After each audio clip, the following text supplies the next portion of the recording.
All right. Welcome to Investment Banking Insights. This is the only platform dedicated to helping you learn both the technical and non-technical aspects of the investment banking process. My name is Alex Mason. I'm your host, and thank you so much for joining me today. We got a special guest on the show, Larry. Welcome to the show. Hey, Alex. It's nice to be here. This is Larry B. Oliver at The Pulse, and we take care of a lot of the application timelines and recruiting process material for investment banking, buy side, and consulting recruiting at the undergrad level. Yes, thanks, Larry. And yeah, I wanted to have you on the show after we got connected because I know you're doing some cool things at The Pulse. And one of the biggest problems that I have found, and I know that a lot of listeners of this show have found, is sometimes it's just really hard to know what the deadlines are and who the firms are, what they require. Like managing all of that is a whole process. And so what you guys do, I know, just really just up-to-date news, information for people who are in the recruiting process, not just for banking, but also for other types of roles as well. Is that correct? Yeah, that is correct. The insight there was back when I was a sophomore, only a few years ago, actually, recruiting for investment banking. I found it incredibly challenging just to keep up to date with all the new application releases and understanding like when to network and how to network, and then why like a higher view is part of the process. Putting together essentially the roadmap of the process from learning about the job to actually getting the job was something I always thought was not really touched upon. And so we decided here at the Pulse to condense that field and put together everything for our students. Kind of think of us as like your administrative agent for all things banking, consulting, and buy-side recruiting. We lay out all of the timelines of the processes, and we take care of tracking applications, which can make a world of difference so that students can focus on what's important, like what you're doing here at IB Insights, Alex, helping students with the technical and behavioral understanding of the interview process. We kind of pair that with our administrative support. Yeah, awesome. Yeah, thank you for that, Larry. So, like, how did you get started with The Pulse? So what were some things that you did? It sounds like it was really, born out of your own experience recruiting. Can you maybe talk a little bit about how that recruiting journey went for you? And like, when did you even realize you wanted to recruit for banking? Yeah, that is a great question. So it was in sophomore year at school. For background, I definitely went to what we call like a target school for banking recruiting. And just being in that environment allowed for interaction with a ton of peers, mostly students who were juniors and seniors, like my friends at college who had locked up banking jobs. And back then, my only two interests really were, can I get a job that pays a lot? And then also, can I get a job that's actually going to be interesting for me? I was definitely familiar with finance. I loved tracking like my own personal portfolio. Not that that has anything to do with investment banking really. But I think that was the catalyst, was those older peers who had locked up internships and were able to speak with me about what they did at their respective firms. And also it pays pretty well. So I thought it was like a best of both worlds scenario.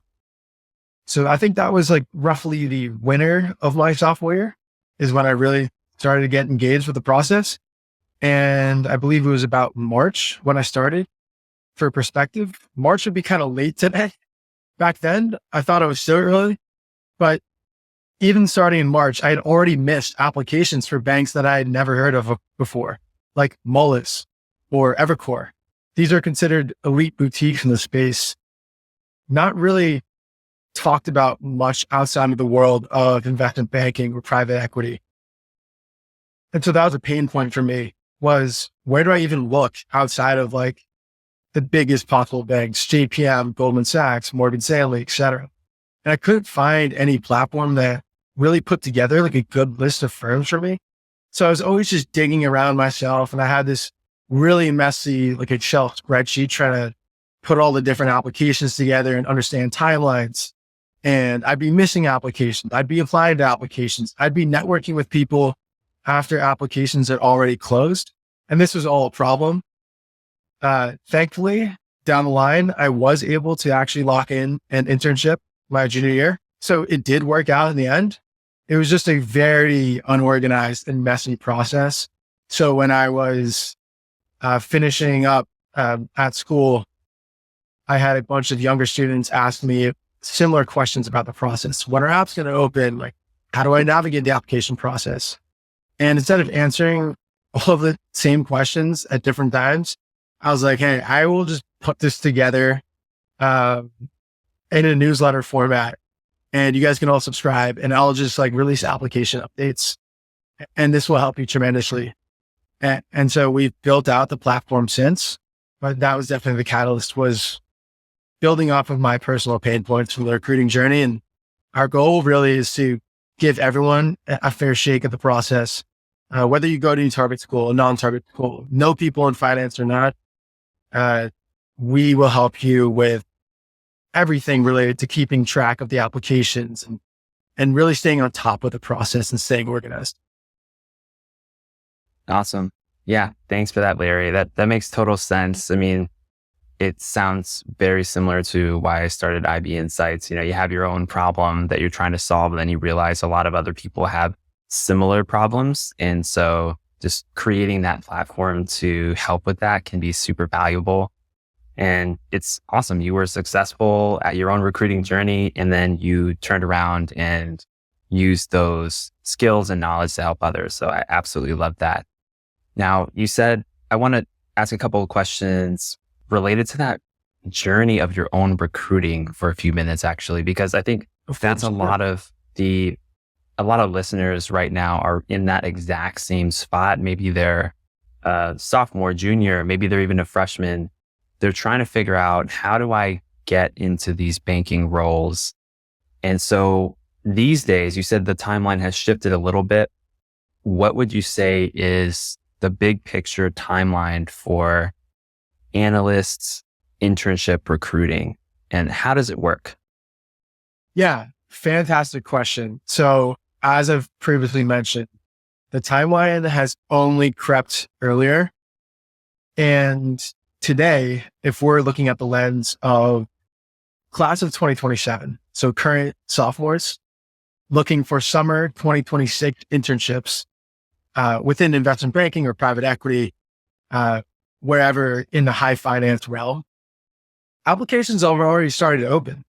We have firms like Stone Point, Insight Partners, Lead Edge Capital, and Houlihan Lokey, who have already announced or opened their applications for the summer of 2026, which is just crazy from the perspective of even when I started and thought that things were early.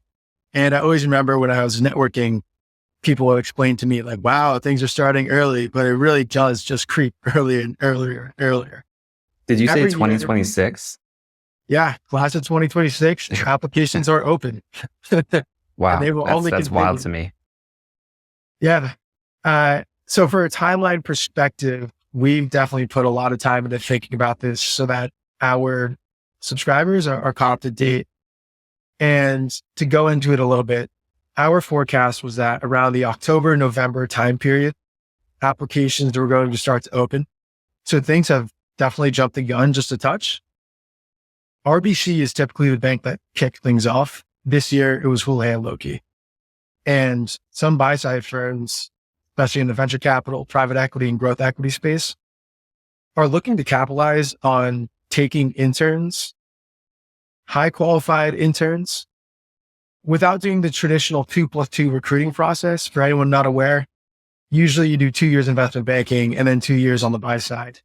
So you recruit into an associate position. Buy side firms are now accelerating all the way to recruiting interns. So for this year's process from the summer 2026, starting in October, November, we're going to see a lot of applications open. Last year, 33 banks opened up applications in December. Each year it advances about a month. So October, November should be a good time frame when a lot of applications open up. And shortly after the Awesome. application is sent, you either receive a high review or a first round interview. So that takes anywhere between 2 to 4 weeks. Larger firms, longer timelines. Smaller firms, shorter timelines. And after you do that first round or that high review, it typically takes maybe another week to 3 weeks before you receive a super day.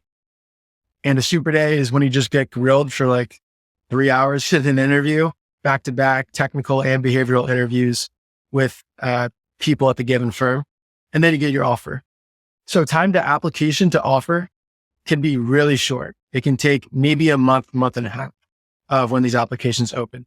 Now, on the earlier side for summer 2026, for anyone concerned, if you send your application today into Still Employ or Insight Partners, you probably won't get an interview until another couple of months. But as the process picks up and as we get closer to that December, January period, timelines condense. So these firms are definitely jumping the gun now just to get interest. But that's some perspective on the process. Great. Thank you, Larry. That was a lot of great information and a lot of things that I didn't know just coming from the MBA world. It sounds like for analyst positions, whether on the buy side or in investment banking, it really does move quickly and it's very early. So for you to tell me that the time between application submission and the time of an offer can be as short as a month potentially, although of course in some cases a couple of months, that's very, very fast to me. And so when applicants are submitting their applications, is it really, and this is I'm talking specifically about analyst roles, let's say for investment banking specifically.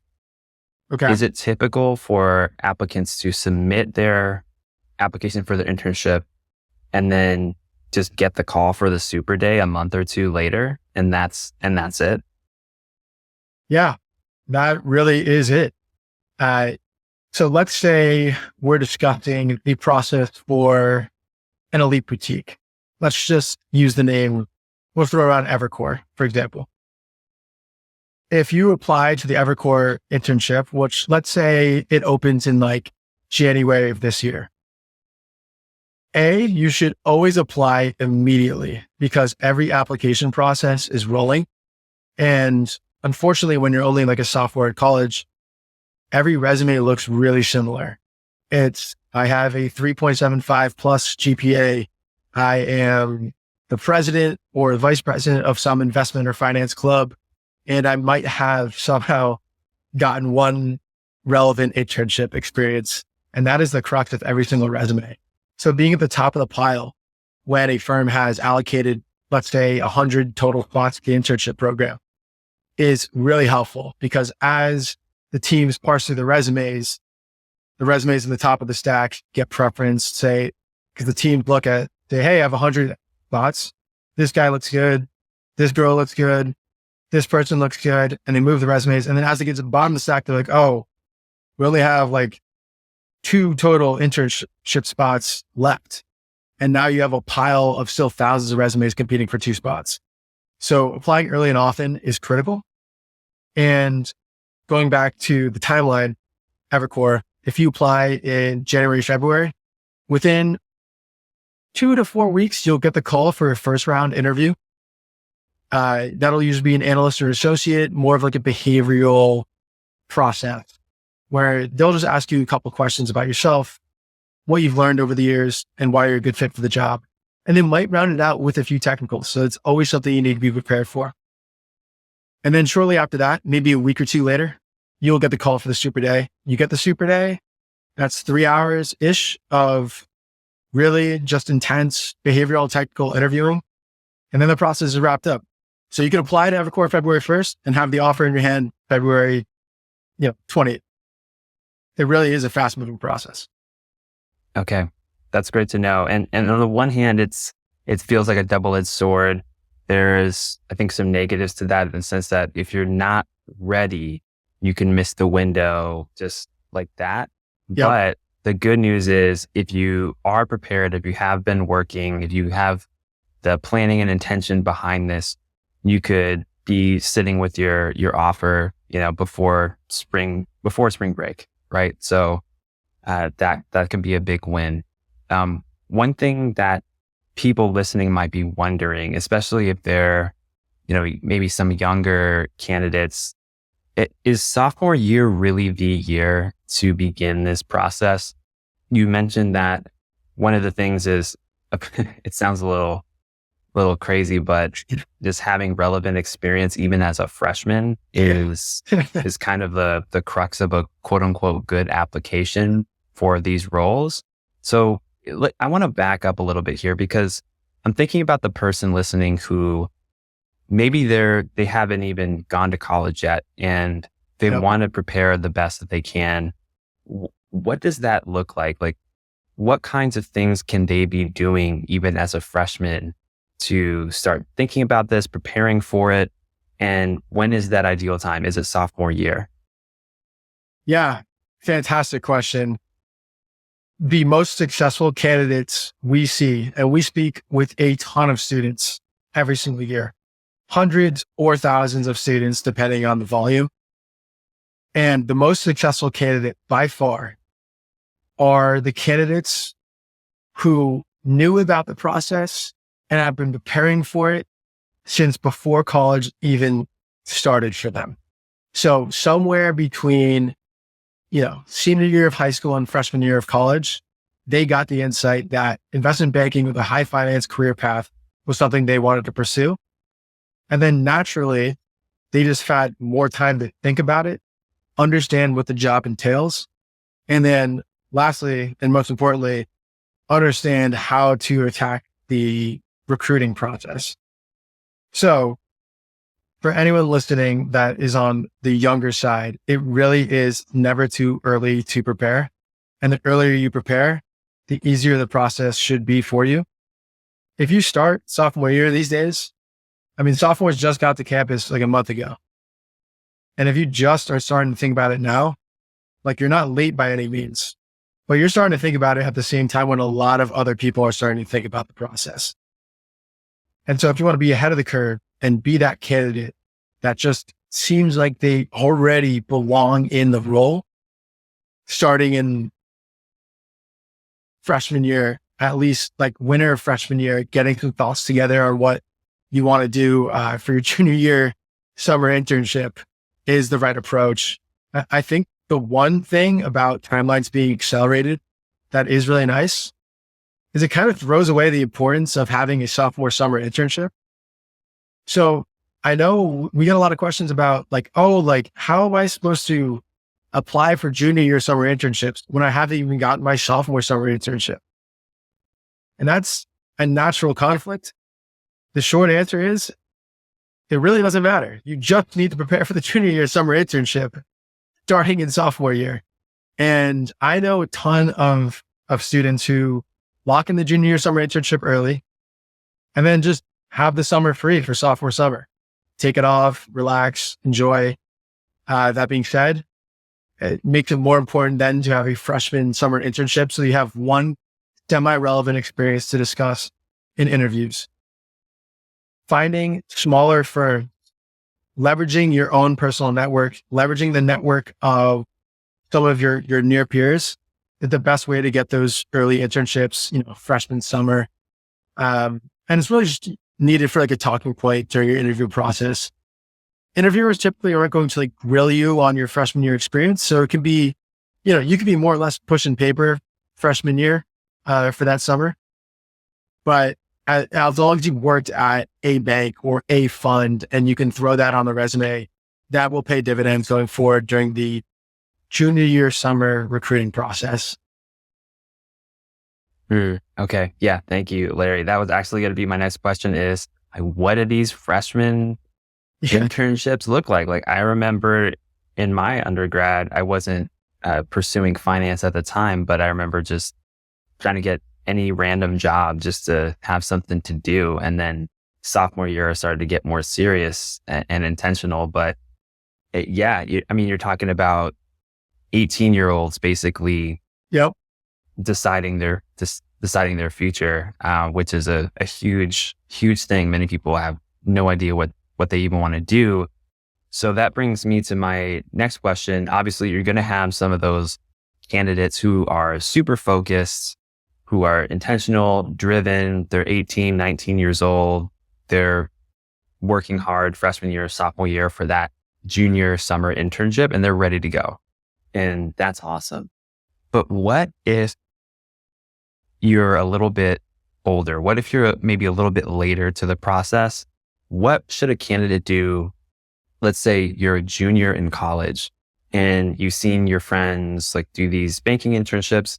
And now let's say it's the beginning of your junior year, summer has just ended. Is it too late for me? Can I still get in? What do I do if I can get in? Yeah. So the short answer is it is never too late. No matter what anyone tells you or like what kind of hysteria is going on at your school about recruiting and what you need, what's your, your 10-year plan, it is never too late. People come in and out of investment banking all the time. And investment banking is an interesting industry because it doesn't require some deep previous, technical or behavioral expertise to jump into the industry. The best way to learn in investment banking is drinking, like people say, drinking out of a fire hose when you start. So more or less, like no matter how much you prepare or think you're prepared, you're still only going to really learn about the job when you're on the job.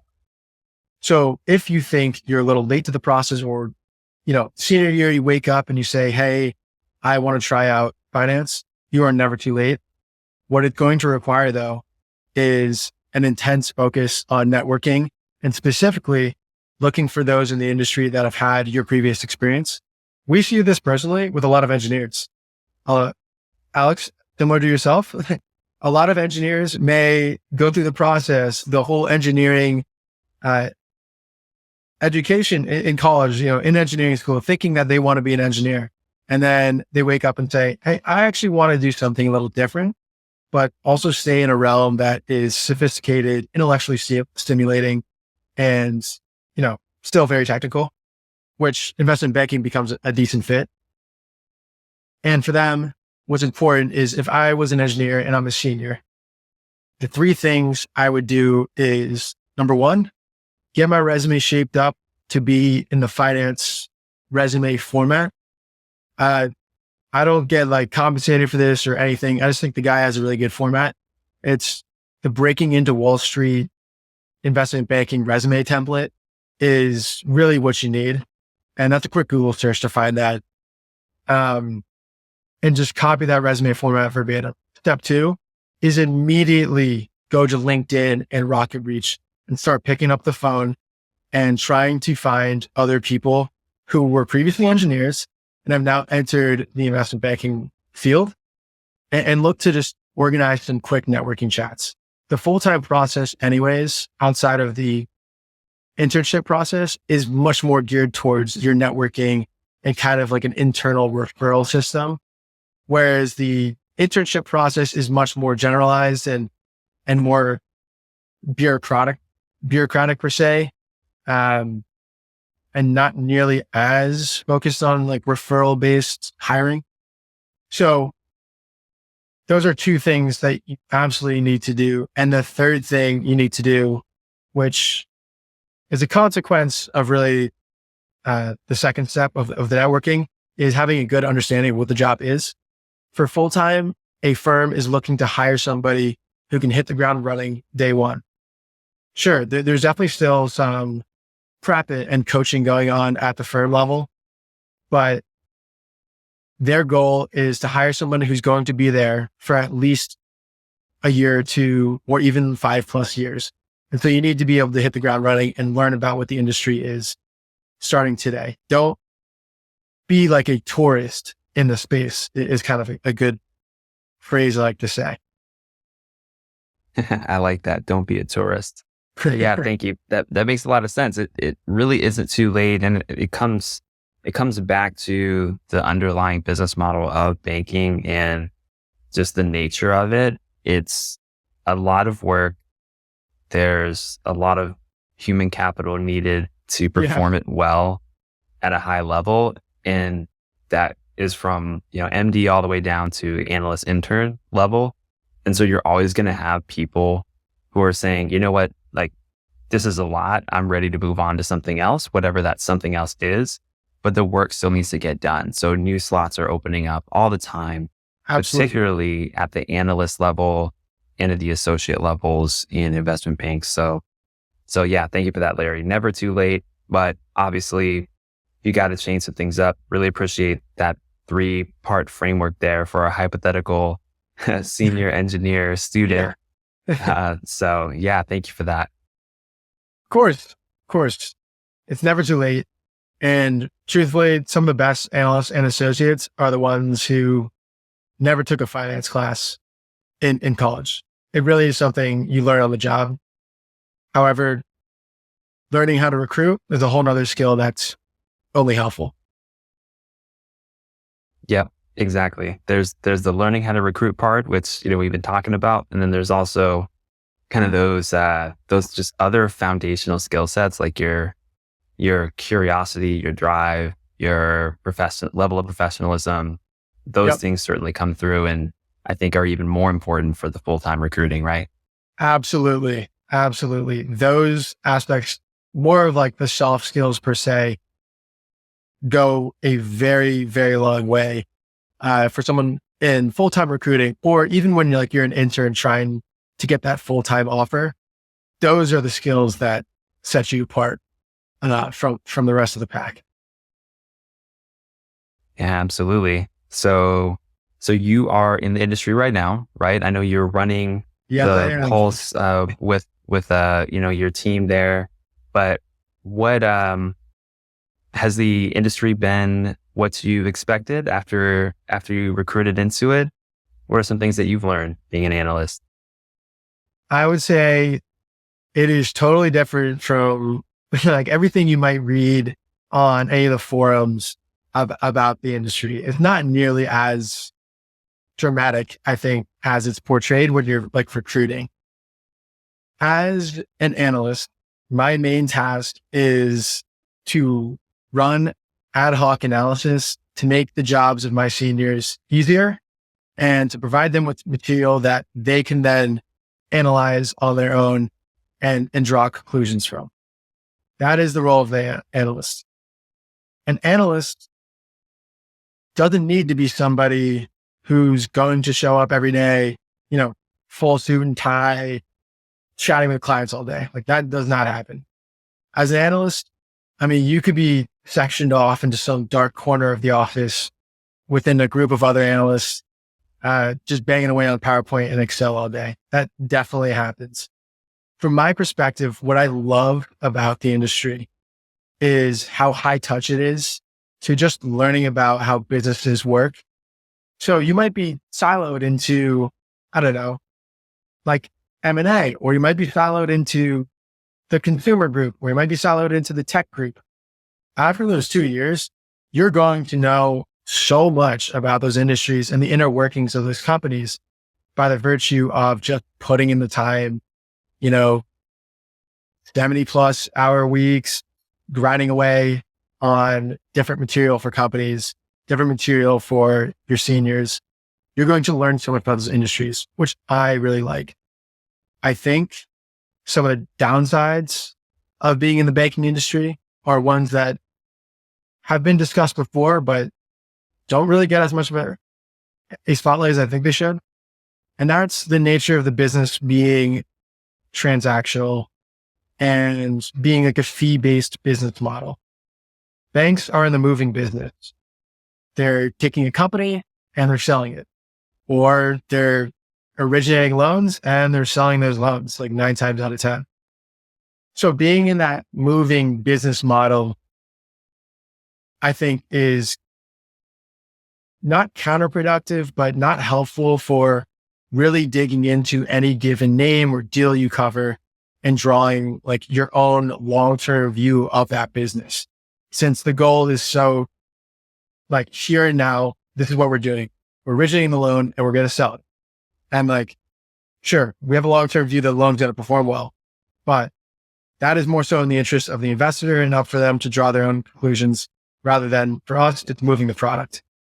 So I think that that's an aspect of the investing landscape that is more attractive than the banking landscape. It's just allowing some more time to reflect on any given business that you're looking at or any given deal that you're underwriting, and deciding like whether or not is this actually something good? Is this a good company? Is this a good deal to do? Or are we just doing it because we can get a fee? So I think those are the two things that I like and something I dislike. Yeah, thank you, Larry. I think that's a pretty good objective assessment of the nature of the industry. I mean, every industry is going to have pros and cons. I think it definitely the pros outweigh the cons. I think at least in my mind, at least for getting going. But yeah, I think it also has great career potential if you kind of like that faster pace type of work. And it's interesting because you almost can't have kind of the investor buy side class without the sell side, and you can't have the sell side without the buy side. And absolutely, it's a constant tug of war, and they need each other. Right.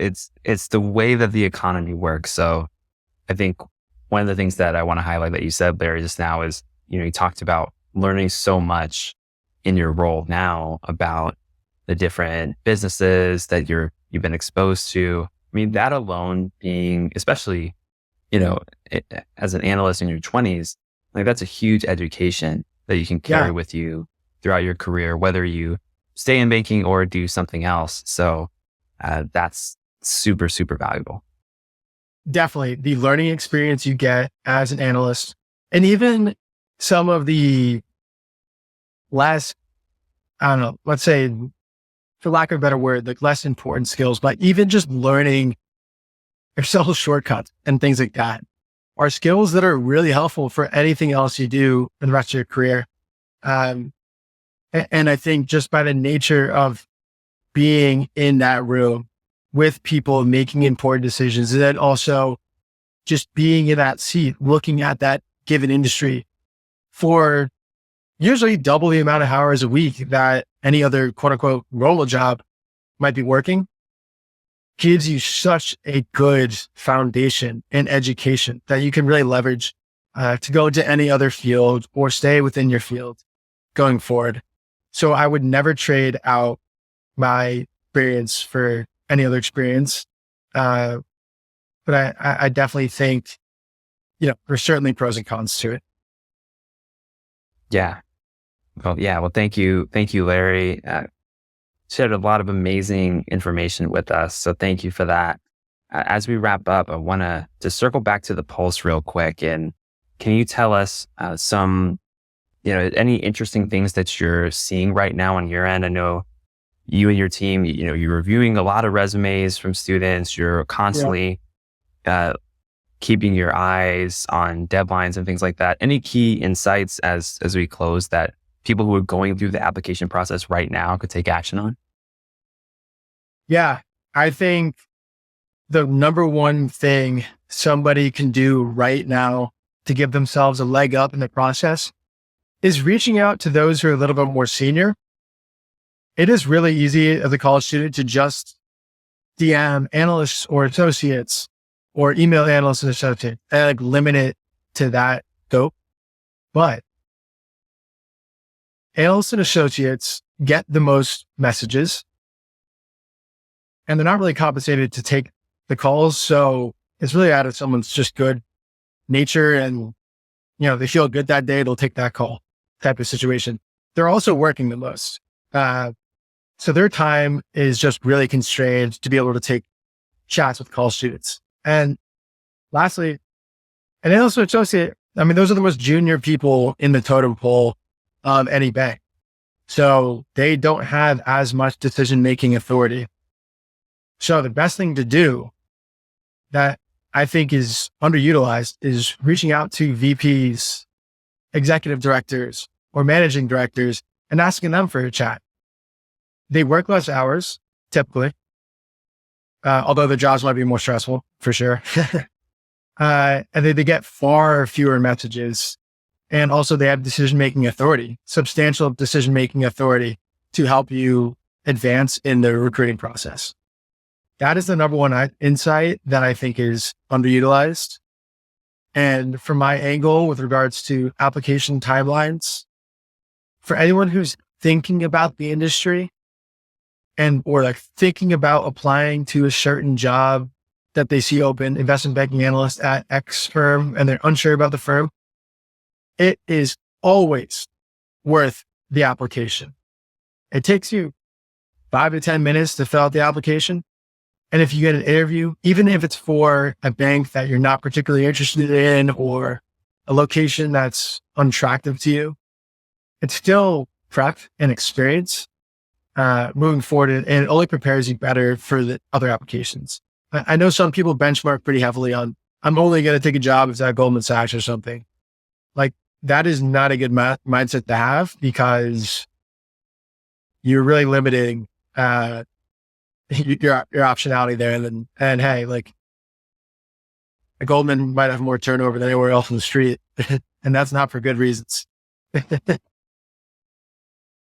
Yeah. Yeah. Thank you for that. And it's definitely worth it to just put yourself out there and see what you can learn, right? And see where you can connect. You'll be surprised where it takes you sometimes. So, yeah. So Larry B. Oliver at The Pulse, thank you so much for joining me today, sharing so much insight for everyone listening. And where can people find you? Yeah. There will be a link that I can drop in the description. And usually a good Google search, just The Pulse newsletter or The Pulse Beehive. That'll pull us down. Free to subscribe. We issue updates weekly about applications and timelines.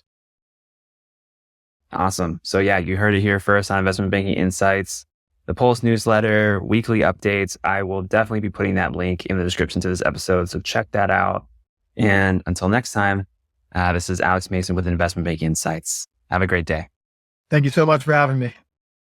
Thank you.